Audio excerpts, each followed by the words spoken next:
তুরস্কের গাজী এনতেপে ভূমিকম্পের এক ধ্বংসস্তূপ থেকে এক নারীকে উদ্ধার করার সময় উদ্ধারকর্মীরা হাত বাড়ানোর সময় এক নারী তা প্রত্যাখ্যান করেন। তিনি বলেন, আমাকে আগে একটি হিজাব দেন, তারপর আমি আসব।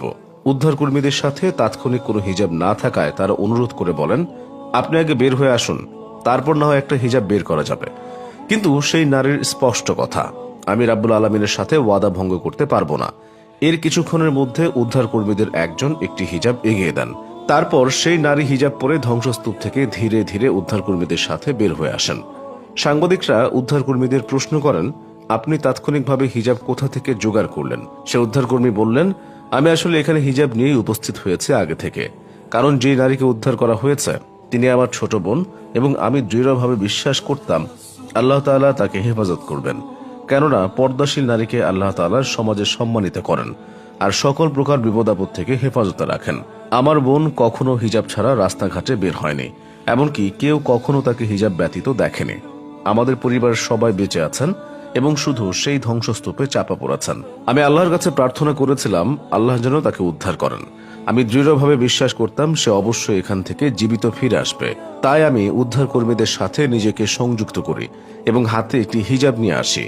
সেই উদ্ধারকর্মী ভাইয়ের কথা শুনে সাংবাদিক সহ উপস্থিত সকলে আল্লাহু আকবার বলে চিৎকার করে ওঠেন। মহানবী রাসূলুল্লাহ সাল্লাল্লাহু আলাইহি ওয়াসাল্লাম বলেন, নিশ্চয় আল্লাহ লজ্জাশীল গোপনকারী। আল্লাহ পাক লজ্জা ও গোপনীয়তা পছন্দ করেন। আল জাজিরার খবরে বলা হয়, ভূমিকম্পে ধ্বংসস্তূপের নিচে 3 সন্তান সহ আটকা পড়েন ওই নারী। উদ্ধারকারী দল যখন তাদের বের করে আনার চেষ্টা করছিল, তখন সেই নারী তার মাথায় হিজাব দেবার জন্য অনুরোধ জানান। সে সময় তার ভাই উদ্ধারকর্মীদের সাথে থেকে তার জন্য হিজাব নিয়ে তাকে উদ্ধার করেন। এরপর তার ভাই তাকে দ্রুত হসপিটালে নিয়ে যান। ভিডিওতে আরও দেখা যায়, অত্যন্ত সতর্কতায় পর্দার সাথে সে মহিলাকে ধ্বংসস্তূপ থেকে বের করে আনা হয়। পরে উদ্ধারকর্মীরা তাকবীরের ধ্বনি ও করতালি দিয়ে স্ট্রেচারে শুইয়ে তাকে হসপিটালে নিয়ে যান। ভূমিকম্পের ধ্বংসস্তূপে জীবন মৃত্যুর সন্ধিক্ষণে থেকেও সেই নারী পর্দা, শালীনতা, ইসলামের মূল্যবোধ থেকে এক চুল পরিমাণ বিশ্বাস নড়েননি। তার কমে যায়নি আল্লাহর প্রতি বিশ্বাস ও ইমানি শক্তি। এই ইমানি শক্তি দেখে সামাজিক যোগাযোগ মাধ্যমে নেটিজেনরা অনেক প্রশংসা করেছেন।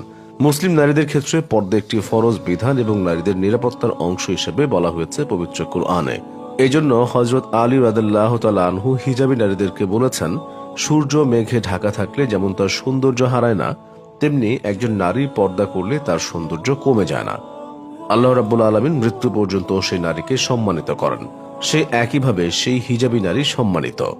সুবহানাল্লাহ।